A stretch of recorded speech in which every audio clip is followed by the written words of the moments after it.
And Sorry about that. we are pleased to have you here. And I wanted to start with the spotlight for this month. Unfortunately, this first week being spotlighted was not able to attend, but Larissa Seibel, her and his work. Excuse me, that the microphone is not working. How about, I would- did that help? Oh, that's No, it's the same. Okay, what about now? That's a little better. Okay, just hold it so it needs to be close or speak up. Yeah, it's hard to say. I mean, I would think that it'd be a lot clearer, but Just again, Jim. Okay, how about now? Let's do it. no, it really isn't any better. Oh dear, okay, that's going to affect our panel too. That's better. That's better, so hold it close and speak loud. Is that all right? Okay, thanks. Well, again, welcome to everyone to the February meeting. We have Larissa Seibel here to talk about Amina Thompson and the Courthouse Resource Center that she was added as the clerk of Superior Court. Larissa? Hello, I'm just substituting for Amina Thompson, our clerk of court. And we have met with her about getting more resources into the courthouse to assist people who are struggling to keep their homes, to get housing resources, to get legal resources. And she's, I think, going to be working with the district court judge around eviction. State ones first. Sorry, you can keep going.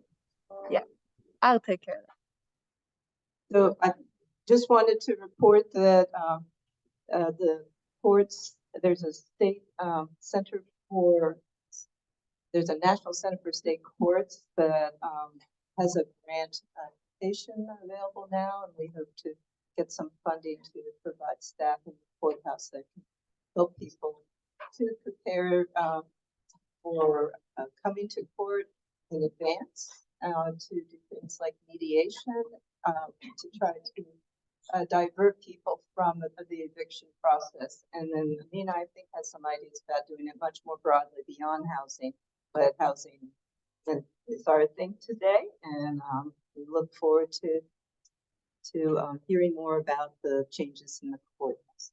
Thank you, Jim. Thank you very much. We are very pleased to have the opportunity this afternoon, to learn about efforts being made to both provide some new legislative authority for Durham and the legislature, and also to get an overview of the changes that might be happening in the legislature that would impact our promotion of affordable housing and transit. Very pleased that we have Webb Gully to chair the panel. As a former mayor and former member of the state senate, he knows both sides of this complex relationship. We have with us then Senator Mike Woodard, who is chair of the legislative delegation, and Representative Vernetta Alston. We may have some other members join us online. I see that Amina is here. Did you know that? Okay. Amina, thank you very much for the efforts that you're doing in the courthouse. And I will now turn it over to Webb. It sounds like it seems you guys need to hold the microphone. Okay? Good morning, everybody. Can folks hear me? Particularly through Zoom? Okay, good. My name is Webb Gully. I Durham resident and longtime member of the coalition, and a long time ago, starting last century, I was in the General Assembly, in the Senate, and that helps me want to recognize how special and fortunate we are in Durham County to have a fabulous legislative delegation. And I'm not just saying that; these are people who are not just sharp, but who know how to be as effective as anybody could be over there, and have provided leadership for a number of years now. To my left is Senator Michael Woodard. And Mike, you are in which term? Sixth term? Well, that was as far as I got. So you've already showed great endurance to exceed that. Let's see if I can get Bruce to.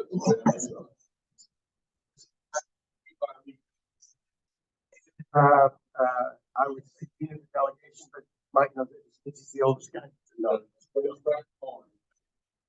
And we have a State House Representative Bernetta Alston as well, who, as Mike was on our city council and then has been elected to the State House. Third term? 2.5, yeah, which is great. And we're really fortunate, I think, to have both someone from the House and someone from the Senate. Reminds me of one of my senior colleagues talking to me in my first couple of years over there, was in the Senate. I said, did you think about running for the House? And he said, I would rather be in Hades with a broken back than be in the House, which is indicative of a lot of times the greatest communication gap could be not between the two parties, but between the House and the Senate, or at least it's certainly an opportunity for another bridge that has to be built.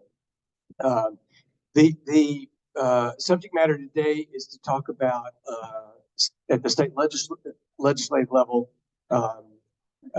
both affordable housing and transit. And I wanted to start by asking in turn the legislators here to say a few words about what legislative changes they anticipate, particularly in the area of affordable housing and public transportation, and what initiatives or priorities from the city of Durham. I know you've met with them, I guess this morning, and the county of Durham, which you may or may not have already met with to talk about their agendas, to touch on those.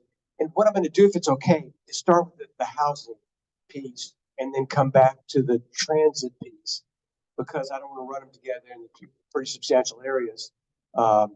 So if that's okay, Michael, let me ask you to talk to us first about either priorities that you know are going to be there, or priorities in housing that are going to be there, or things that you want to bring forward from the local level in that work. Yes, sir. Start with it's fine with me if it's okay with Renetta. Okay, Representative Alston. I appreciate it. Thank you. And happy birthday, Mike. Can't start without saying that. And so in terms of things, and so the question is what might get put forward and what we can expect. Yeah. Sure. Well, I think big picture, we've seen a lot of, I think, very important bipartisan energy around housing, as the housing crisis has really taken over the state. It looks different in different places, but I think everyone's paying attention and recognizes that we need local solutions, statewide solutions. We need everyone kind of at the table participating in this effort. And so, I've been fortunate to be on this bipartisan working group the last several months to think about that, and also alongside that, kind of working with all of our colleagues to think about these issues. In terms of what we can expect, I think we can expect kind of in a unhelpful way a number of things that we saw last Diane around housing code changes, sewer regulation that really got nowhere in the last session. Some folks just in the House may pursue those sorts of things. I think we're prepared to know what they look like, know how to approach. There were some housing reforms that were proposed last year that I think we'll see again in different forms. I think there were some important lessons learned. I think what I shared with the city this morning, and what I believe to be true, is I think across the aisle, I think we all kind of want similar or the same outcomes. Like, we want to fix the same problem. We want the same things to happen. Ultimately, how we get there, I think, is where we're trying to figure out where the puzzle pieces fit.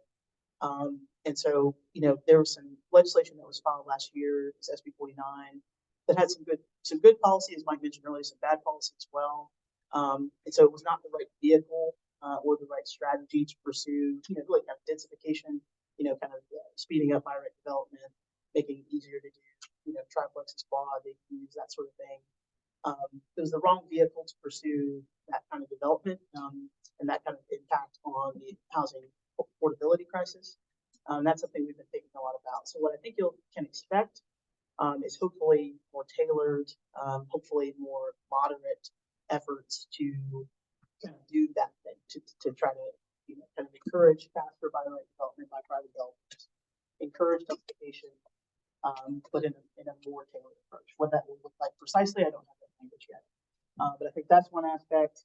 I'm personally, and I'll just use it a moment to get on, kind of an update of what's going on in my office. We've been thinking about what we've talked about today, more of a carrot approach. How can we encourage, I think important regulatory changes at the local level, without, kind of imposing more regulation and rules on our municipality. So I'm working on like a housing incentive model that would ultimately, if it were passed, send state dollars to our municipalities specifically for transportation.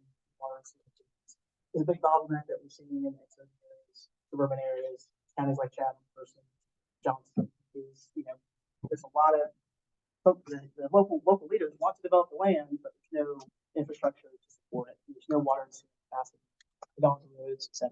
So I think addressing that aspect of development is going to be huge. We see huge opportunity there. And so I want to use this and hopefully this incentive to do that. So I'm kind of vetting that idea with feedback from our municipality right now. We'll see how that develops. There's also, I think, another bucket of issues around kind of trades, and we don't have enough folks in construction trades to do the work of helping us to provide housing stock.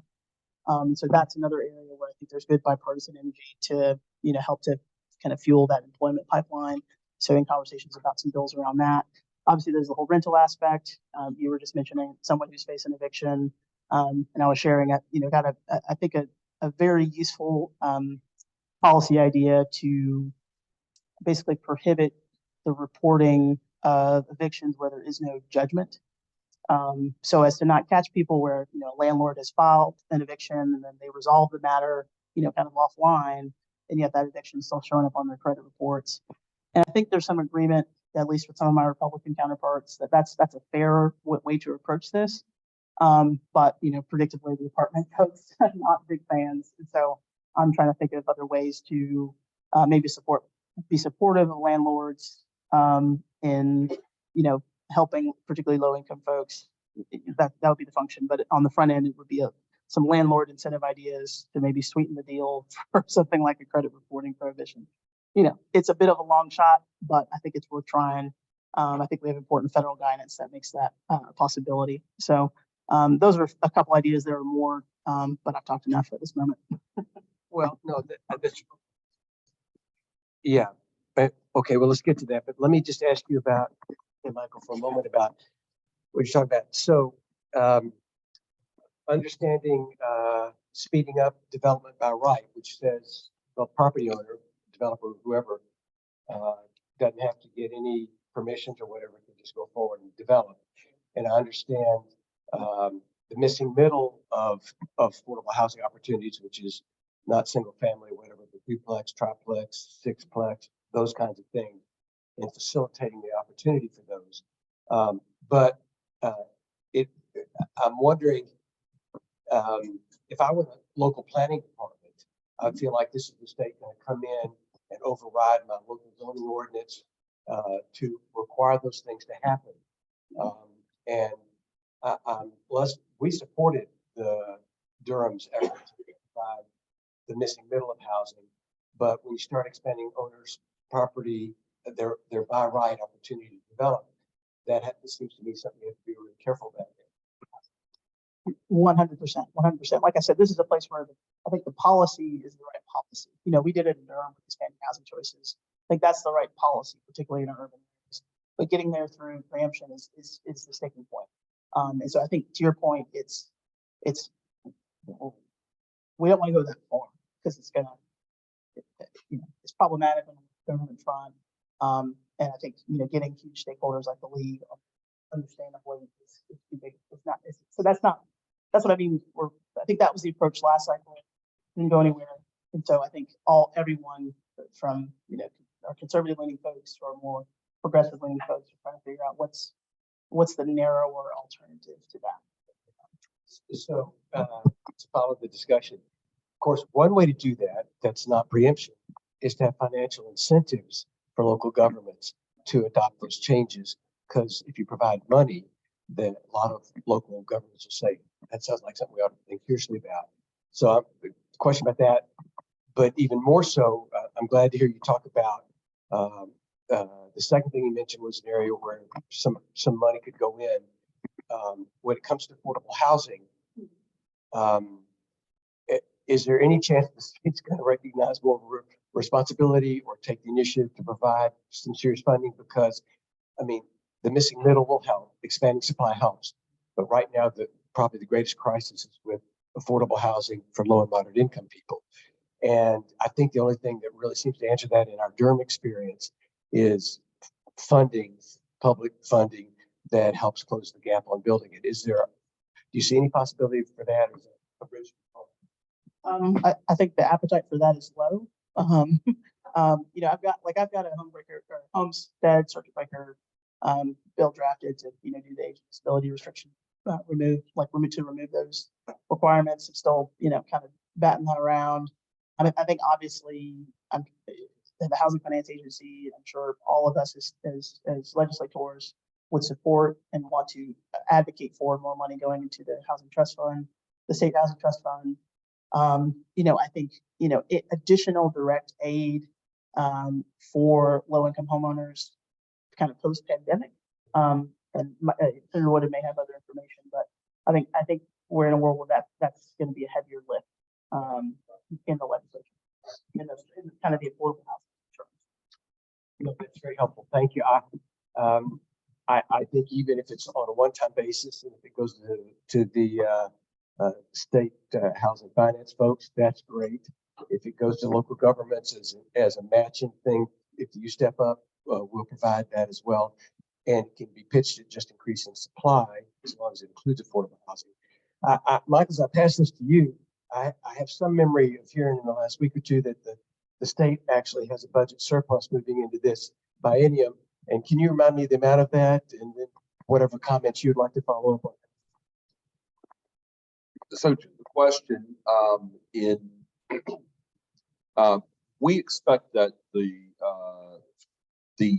surplus for current budget year will be in the neighborhood of $3 billion. And then with the various funds that we have, we're approaching 7 billion total surplus revenues. That's a lot of money. And so the attitude has been from the majority party, particularly my chamber, is that what's that old notion that you don't want to die without money in the bank. You should probably be spending it. We know billionaires who make that billionaires pledge to spend all their wealth before they die. Well, that's not the attitude of our colleagues. They want more and more and more in the surplus, and when they leave office, they'd be happy with $7, $8, $9, $10 billion, and we're approaching that number now. We all want a rainy day fund. We all want savings, but my argument is, I don't care how much you put in savings if your roof's leaking, or you've got to put in a new HVAC system, or your foundation's crumbling. And in many ways, not just in housing, but in so many aspects of state government, I think the roof's leaking and the foundation's crumbling. Education, health, transportation. I could go on and on with some of those things. So, so $3 billion. I guess we're meeting this week to get the revenue report. Will confirm what we've been hearing from our staff and the media reported. So let me say I just had a few notes as I was listening to Fernanda. I'm glad she went first because she's so well versed in this from her leadership on the council before coming to the legislature. The good thing is, as much as we think about where we've got work to do in Durham, please rest assured, though, that I think Durham is the leading community on working on housing issues in the state when I talk to my other colleagues, or at least in the top 3 or 4 in the state. And we should be very proud of that. It's been our local government officials, it has been groups like this and others who have put Durham at the fore for these issues. And so when I talk to colleagues from other communities, what are y'all doing? They want to hear about the things that doing, and I think we can be very proud of that. We've done some good work in the last few years, whether when we started with accessory dwelling units or some of the regulatory things that we've all had a chance to work on over in Raleigh, and you all have been a big help in helping us with that. So on to funding, we do have the surpluses. I've heard some interest in trying to do a little more funding this time. Here's the difference. When we have these big surpluses, people like spending the one-time money, it's the recurring money, and that's always a challenge. So when we say, let's commit to X number of dollars, say for Housing Finance Agency each year, then it's that recurring money. So my guess is you'll see some funding, one-time money for this biennial budget that'll be placed in there.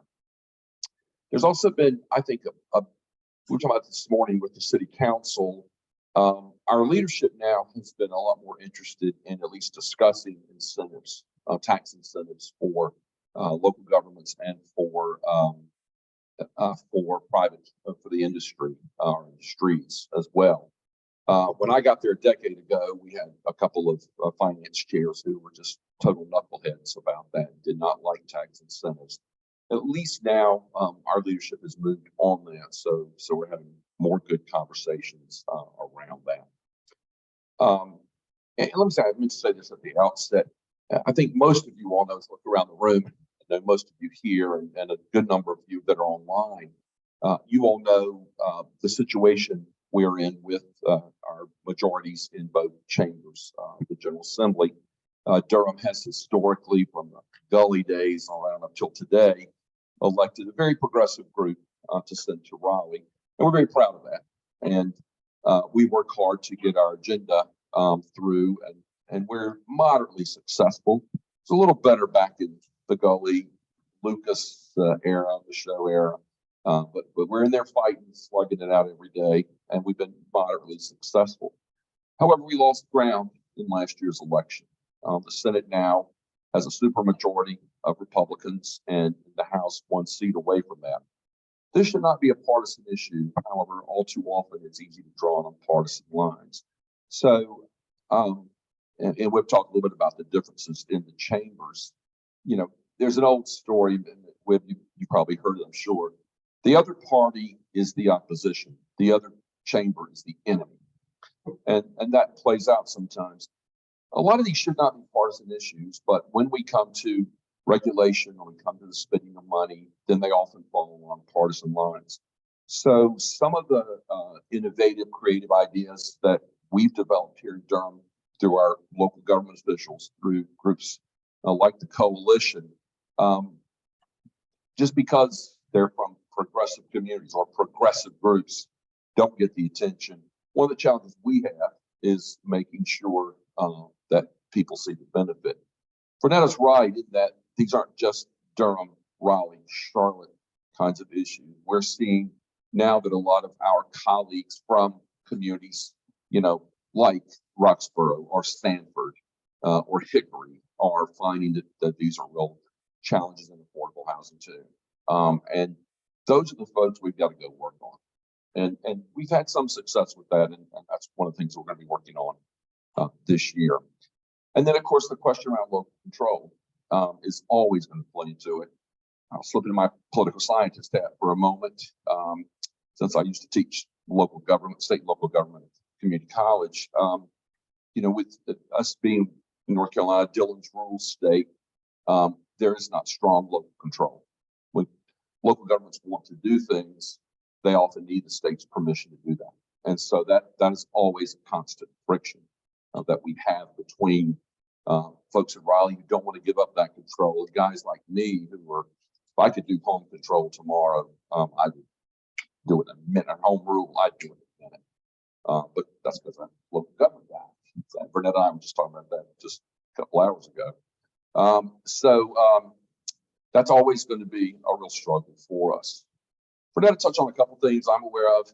You're going to see a couple of industry bills this year from home builders, realtors, apartment industry. We're getting some inkling of those now. And it's going to be some deregulation things around housing code, densification. They're going to be presented in the guise of affordable housing. And I think that's great, but we need to kick the tires on those just to make sure that that's not the wolf in sheep's clothing in the bill. We're real good about doing those kind of bills. So I'm glad Vernetta has started with this working group. I've been invited to join the Senate folks working on this so that we can kind of keep an eye on these. And the home builders are already coming to want to talk about some of the legislation that I've worked with them on around ADUs and some other regulatory things. So we'll see if those are going to be helpful or it's, just that, inch wide open, they try to drive a truck through. So we'll see if that happens. So I'm not sure if they're going to be moderate changes or not. Vernetta and I were talking about one of her colleagues in the House who's famous for just trying to get rid of everything. So we hope they're not putting the lipstick on the pig there. We've got some fine tuning to do on accessory dwelling units. They've been something that Durham embraced, really took the lead on, and I think we could be proud of that. So, and I've spent quite a bit of time on that issue the last couple of sessions. So we're gonna have some fine tuning there. Again, I think those will certainly be good for us. I think that's what I've got for now. That's very helpful, Senator. Thank you. As you can see, we're joined by another wonderful member of our delegation, and Ray Jeffers represents, I think, Northern Durham. Is that right? Up into Person County, and Michael and both indirectly referred to what a tough legislative environment it is. I mean, it really was much easier when I was there, and now when you have, and a Republican majority, it is difficult to get a lot of the things that seem important to us in Durham paid attention to and legislated.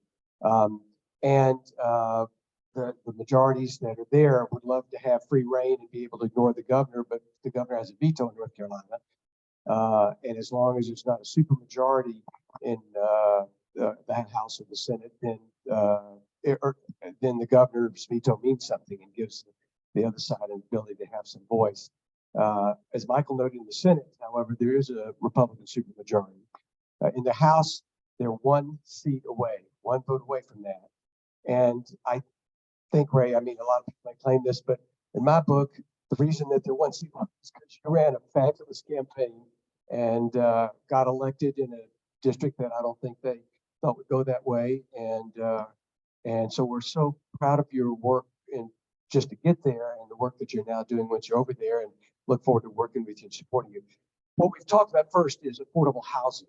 And Vernetta's part of a working group on that in the House, and it's filled us in a lot. You heard a lot of what Mike had to say.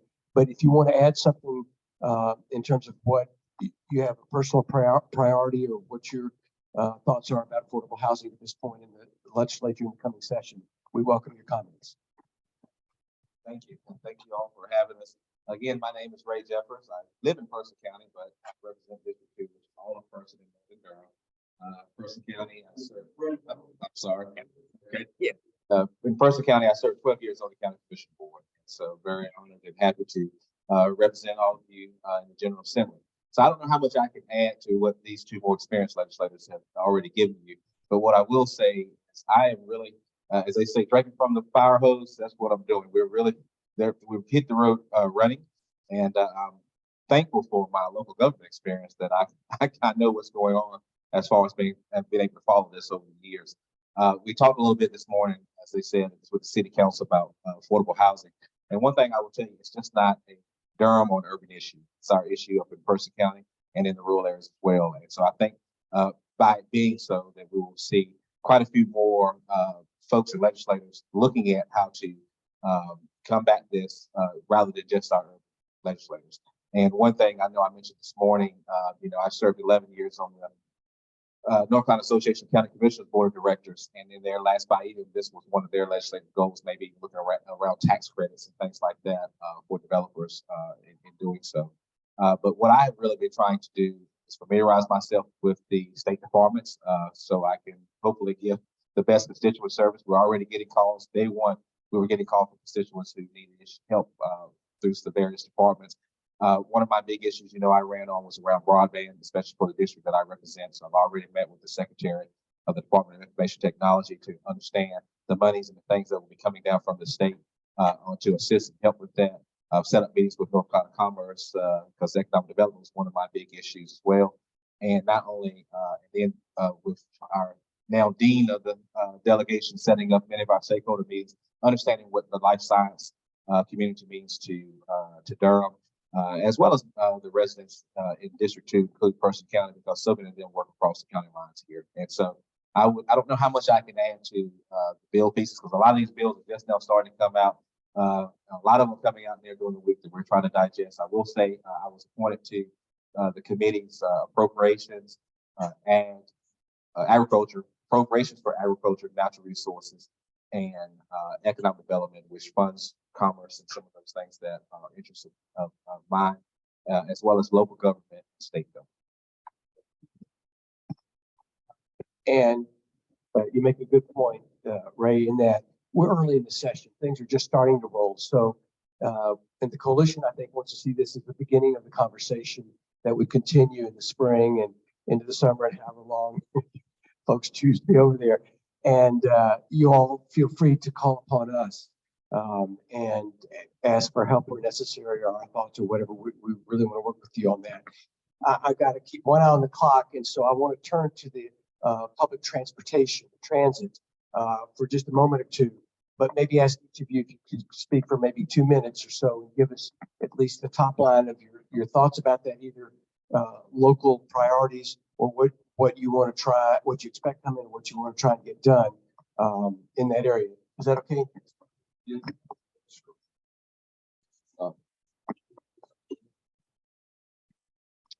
So I do serve on transportation. Actually, total senior member, not just senior Democrat, but senior member on transportation. And as some of you may remember, chaired the MPO here. You chaired the MPO? Yeah. So anyway, Bernetta and I both worked on this issue quite a bit, and Representative Hawkins is also on House Transportation. Senator Murdoch, former transportation planner herself, is on Senate Transportation. So we're sort of there on transportation, working on that. So we've got a number of ideas around that, and again, we've had a number of advocacy groups. Glad to see John Talmadge here, who's worked on this professionally, various jobs, including up to right now, on some transportation things. Clearly, we've still got a lot of work to do on that. So one of the things we're talking about is our commuter rail and how we run that through the Triangle area, where that goes. And clearly, our local government partners are going to be working through that, but a good part of the funding is going to come from that. Continue to providing bus transportation. And again, I applaud the efforts of our city council to make that, I guess, free now for residents, and that's great to do that. But to continue to expand those opportunities for bus service, so that we can match the bus opportunities with residences and businesses, so people can get to the jobs and to the things that they need. So we can try to get them out of their cars when they can, if they can even afford cars. I'm still pushing for more pedestrian bike amenities. Gosh, it's been 10 years almost now, but almost 10 years. Put a prohibition in that there would be no funding for bike and pedestrian projects unless they were tied to a road project.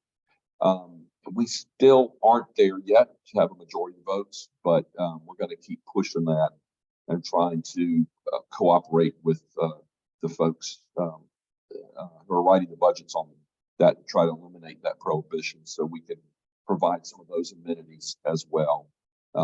That has been a struggle, but we're going to continue to do that. What else is there? One of the things not directly related to this, but still an important part of transportation, is modernizing the revenue stream for transportation.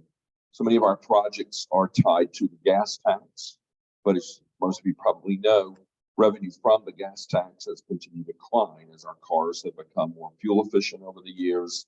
As we move eventually away from gas altogether.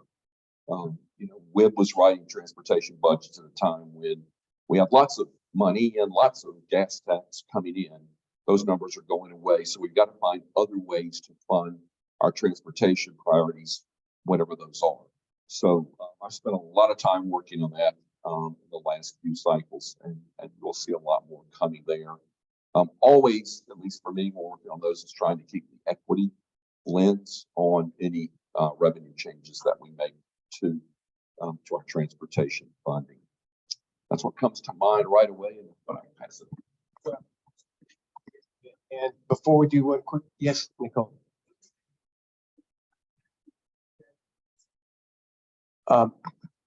Maybe if they can be patient, I'll let the other two legislators speak, and then we'll just ask for questions about that and about affordable housing. Having said that, does the state prohibition on funding bike ped apply only to state-funded transportation projects, or that is, can Durham spend its own money? Or, and I may be asking a question that you haven't. John, you made it better. Like Durham can spend its money, but again, that's a more limited pool. And, because I mean, since we have dedicated funding for transportation, Durham's funding would have to come out of the general fund, so that it would be less money for public safety or parks or fill in the blank there. So yeah. I mean, I want this for DOT for highway money. So yeah. Well done. Thank you. And Senator Woodard covered a lot of ground. I think the county has made it, a budget ask related to commuter rail funding to this point. Obviously something we're all working on as a delegation, and hope to make some progress on this year. Something kind of adjacent to that, I filed a statewide commuter rail study bill last year. And so have since, just been conversations with the DOT and with the rail division, and have come to understand more, at least their kind of long range planning for increasing passenger rail service in the state. And so I don't have a bill related to this, but it's just something that I'm just the progress or intended progress in funding towards increasing this passenger rail service. Because I think advancing the conversation about the benefit of commuter rail in places outside of the triangle is an important conversation that we need to continue to have. But to the extent that we can, kind of be efficient and support increased passenger rail service in other parts of the state, I think it helps this larger kind of effort and argument. So that's something that's always on my top line to be in communication about, and to be updated on their efforts in that aspect. There's something that I'm forgetting. I have one, while I try to remember, one non-exotic thing that I'm working on, DOT related. I know in the schools, they've been confronted with, school bus driver shortages, now for many years. And so we've heard it now at least a couple of years in a row, and something that I first thought about last year, but we'll pursue is just a budget request for more CDL training FTEs to help the backlog, really, across industries for the need for CDL licensure. The folks who want it don't have the trainers to get the license. It's a commercial driver's license, so you can drive big trucks. Yeah, yeah, you need to drive school bus. So that's like a again, non-exotic way to help address this backlog, help our schools, and help the DMV. And it's also, I'm doing that also in part because given who our transportation chair is over in the House, who is much more DMV focused than he is anything else focused, it seems like a worthwhile thing to try to pursue because it might actually catch us. So pursuing it on that front as well. Hopefully. Absolutely, and that's what I was going to mention. I think we've already heard maybe from like the community college Durham Tech about having access to public transportation up to the northern campuses, and for the residents up there that are coming here to attend their classes, as well as we've heard from the county around orphan roads, and I guess I'm the new kid on the block, so I'm getting a lot of calls about the people's condition of their roads and things. And so tried to go through and explain the ranking, how those roads are ranked for paving. I know in the rural district that I represent, we still have quite a few of those open roads as well as gravel roads. And so just trying to, again, educate our constituency around the ranking of those roads, and as well as you mentioned, their concern for the rural areas in not only coming this way, but going that way as well. Thank you all so much. And what I want to do now, I guess, is turn to both folks here and folks online. But with respect to the person who's been patient waiting online, let me, Nicole, help us recognize them for their question.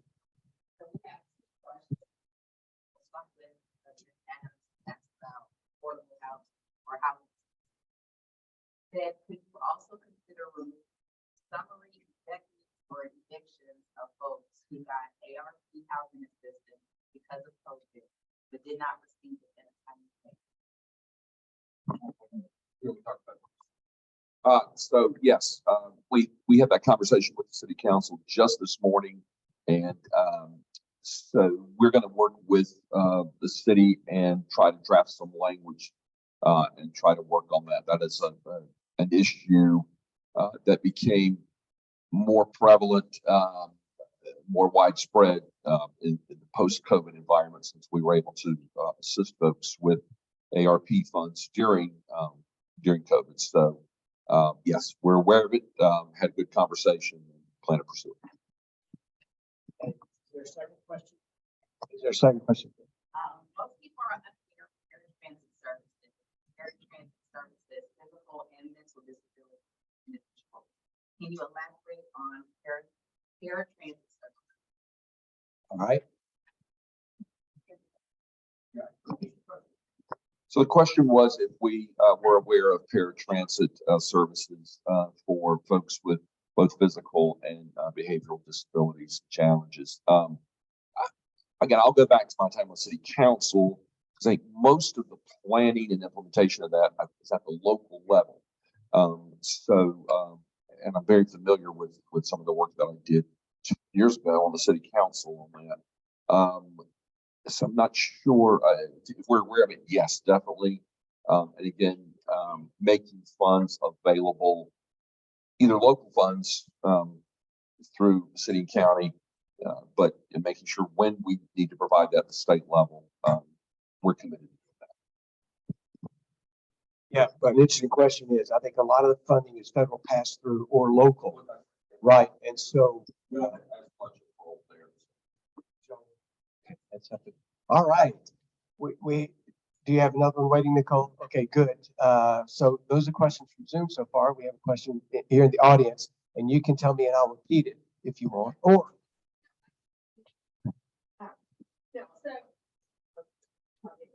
He can repeat it. if you tell me the question, I'll repeat it. Yeah. If I just may be completely political, however, it's interesting. It's so good that we have you in those counties. My husband and I have a place here and Person County, his family, and we have always talked about Person County for Durham County, although anymore Person County. Is there, are you all considered, is Person County considered part of the triangle? Or can there be sort of bioregional relationships to create some sort of Durham and Person County working together on housing? So the question is a complex one, but it's about from someone who has residence in Durham, but also Person County, knows that Person County has been referred to as the stinker home of affordable housing for folks who can't afford in Durham. And it's probably not just Person County, but Person certainly there. And what opportunities are there for larger efforts, collaborative efforts between counties like those two? All right, thank you. So Person County and Southern Person County has definitely been a bedroom community to Durham and Wake County as far as it relates to folks who commute this way for work, which quite a few of Person County workforce, they do that every day. The issue, I think, and one that I pushed when I was president of the State Association of County Commissioners was the concept of looking at things regional. Because if we're not considered, which we consider ourselves part of the triangle, we're definitely looked upon when I think companies and things come this way as far as a 60-mile radius that they're looking for workforce and where they can come from, right? And so one thing the rural areas have an issue with is infrastructure, sewer and water. And so specifically Person County and the city of Roxborough currently has really a moratorium on development on the southern end of the county coming this way because of capacity for our sewer. And so there's really, like, the best way I can explain it, there's one line coming up 501 and it's too much on that line, and we have to do what we call a western interceptor to basically put another line in to get some of the flow off of that one existing line that's there now. But that project is $23 million. And so I think what we have to look at is more as a region. And so when these fundings and grants and things coming from the states are being distributed, that they don't just look at those areas as rural or small, but look at the impact that it has for the urban areas that we butt up against too as well. And again, just same thing I pushed in 2014 as president of the State Association, looking at more things in regions, no more Person against Durham or Durham against Granville and vice versa. We're going to have to look at this together, especially when we're not only looking at issues like this, but attracting business as well.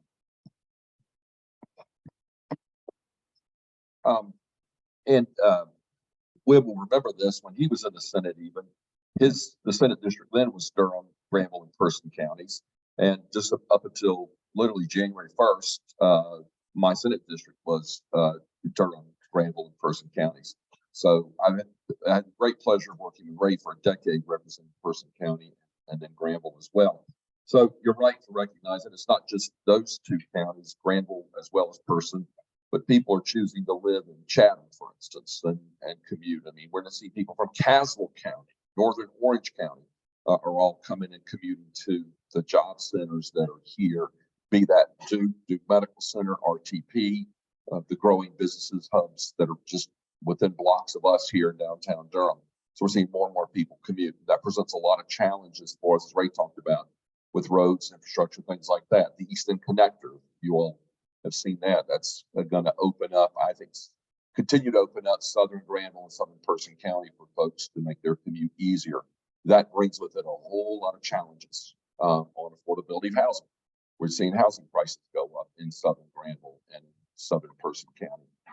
But again, water has and infrastructure has limited the growth there. Butner, the town of Butner, within the last 4 years, approved 300 new houses. Now, that doesn't sound like much. We're in Durham, and that's maybe one neighborhood. That's a lot for the town of Butner. They have 300 more in the queue that they could approve now if they had the infrastructure. So just imagine 600 new houses in Butner, just over a 5 or 6 year period. That's going to be huge and transformative for these towns. Yeah, Oxford has approved, and see, folks are going now to Oxford, and Henderson are commuting down here as well. Oxford's approved something over 1,000 new home sites over the last 5 or 6 years. So, I've always lived close to my work. That's just the way I was. But as more and more people move from urban areas here, they don't think much about driving a half hour, 40 minutes from Roxborough or Oxford. Heck, a 15-minute commute now using the East End Connector to get to RTP from Butner. So we're going to see more and more. That presents a whole lot of challenges. So to your question, are we working regionally? Absolutely. The fact that we've all had some regional work in previous offices, Ray, me, Senator Mayor Gully, and even Vernetta on her work regionally. Yeah, we've got to think regionally. It's the only way we're going to survive. I think that's the bottom line. And of course, Ray, we haven't talked about this, but my thought is the state does need to incentivize, and the state has an economic development board that works by region. So we're in the same economic development region. It needs to be seen that way. And if we find a way to get some infrastructure money put in place, it'd be really great. As the legislation also said, for new housing, a certain percentage needs to be affordable, but that's just me. Yes, Jim. The council has asked the delegation to promote inclusionary zoning, requiring inclusionary zoning. Do you support that goal, and what are the prospects of acceptance? I think, yeah, I think it's a good policy. You know, as it works in other states. I don't know why we're so afraid of it here. Prospects are extremely low, you know, for inclusionary zoning to get passed in North Carolina right now. No, it's just a fact, unfortunately. I second. All right. Jim Souza asked a question. I said, yes, we support it, and slim. Just because inclusionary zoning gets, as I said to the council this morning, just gets industry folks worked up. We actually had a long conversation today. A good part of our conversation this morning was finding ways, though, for us to work with the industry on that. Representative Austin and I had a conversation with Council Member Caballero after the meeting about ways that we can. She is, I won't say the leader, but one of the leaders on the council on this topic of ways to find a way to work with the industry for them to be supported, industries plural, to be supported of this inclusionary zoning. So, but that's not the only tool in our toolkit. I think there are plenty of other tools that we've got as well, and we're going to continue to try to find what those are. I always think that the question is important to explain why not. People say it's not going anywhere. I think actually, well, no, I'm sure it's been since, but I had a bill for inclusionary zoning, and it got to committee, and that's where it's at.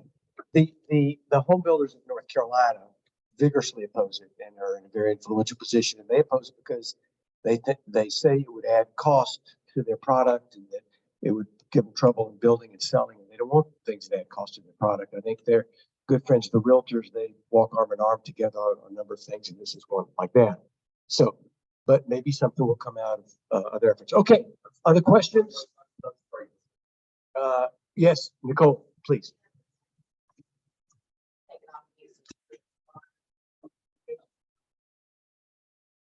Please, yes, Ms. Thompson.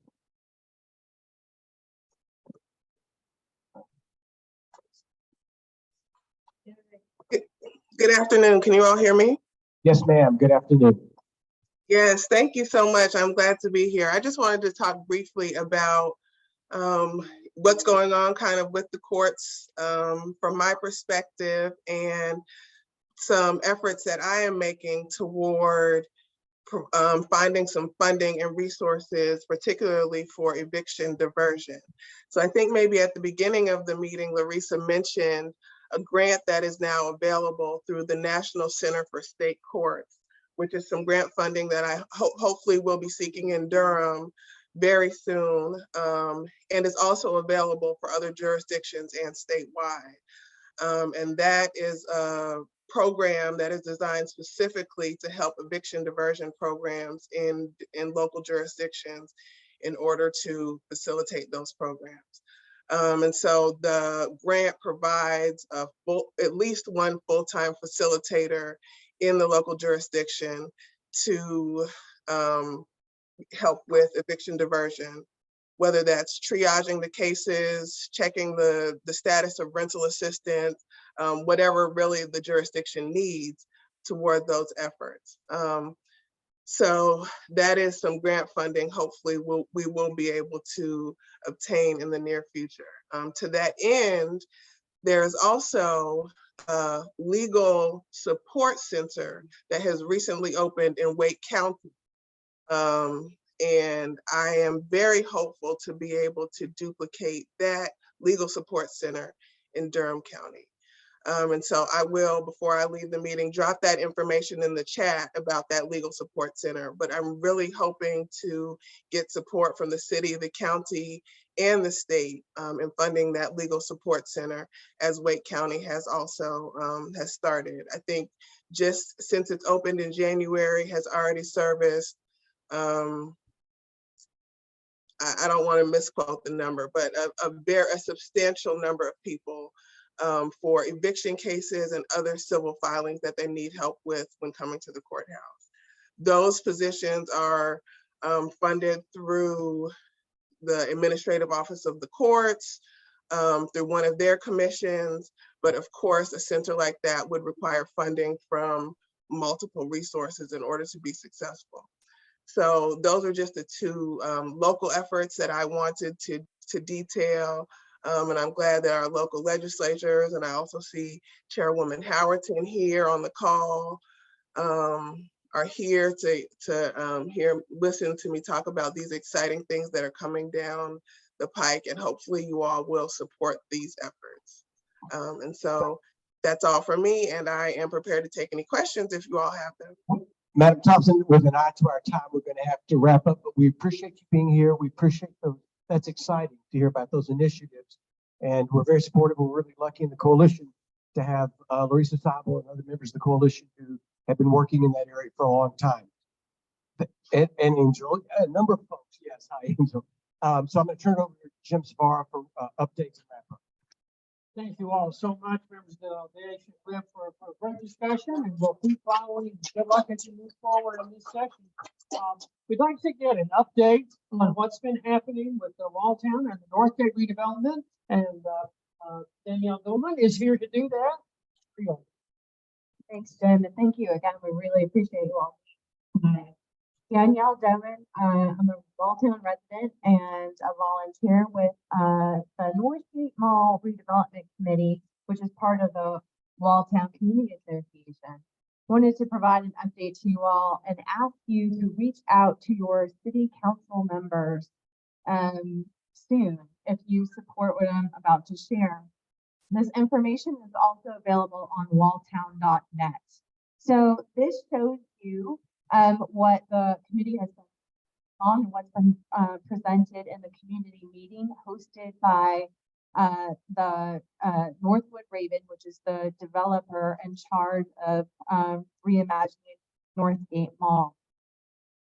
You can anchor yourself on this new map by seeing, where the old Sears building still stands today, and where the Duke-owned Macy's building and the parking deck next to it are. You'll remember that Walltown has engaged almost 1,000 community members starting in 2019 and 2020. And the community has 4 main priorities. The top one, affordable housing. Next, affordable retail. 3, community space. And 4, we ask that the property be environmentally sustainable. So obviously anything would be an improvement over the plans to continue just the seas of asphalt that currently cover Northgate Mall. So what do we have planned? And this new plan, so originally the developer had planned mixed use upscale shops with luxury housing. The community communicated its priorities, including affordable housing. So we were surprised when in summer of 2022, the developer came back with a different plan that nixed the original housing and shops for a life sciences campus, which includes labs and office space. The new plan did not reflect any of Walltown Community Association's priorities. The community was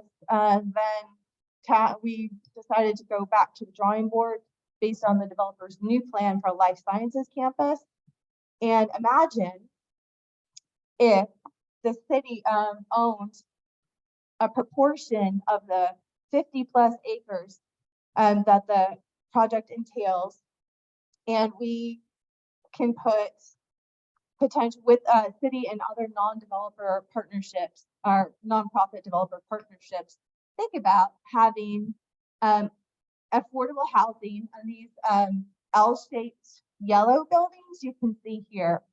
So each of those, well, all 3 of those together would include 240 units of housing, 140 of them affordable. It would make room for the existing shops that are to the side where Planet Fitness, some of the other Cricket and other shops are. It would include green community space, additional Walltown branch with of the library with a Walltown history hub, and get rid of some of the parking. So where we're envisioning, what is phase one is what you see the bottom L. We're calling phase one, and that would be a property that needs to be remediated because it's where the Sears Auto Center has been. So we're asking the developer to remediate that property and give the property to the city for development. And that initial phase one would include affordable housing, community green space, and the history hub. There are more additional details at walltown.net, so I'll leave it there, and I'm happy to take questions after the meeting.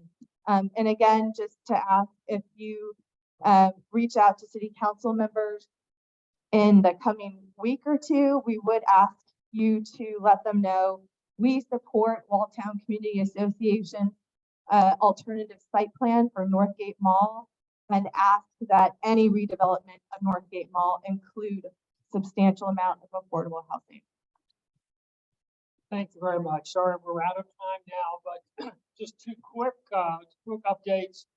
There is a city council meeting this evening, and they're going to be considering the use of ARPA funds for housing improvements. We have shifted our rentals stabilization grant program to take advantage of a guaranteed annual income as the mechanism providing assistance.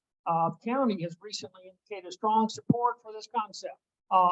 So we would deal directly and provide grants, the payments directly to the extremely low-income homeowners who are paying more than 50% of their income for housing. So we'll keep you updated on that. Certainly, I think the next policy meeting, which is going to be next Tuesday, February 28th, we'll also learn more about what's happening in Northgate redevelopment.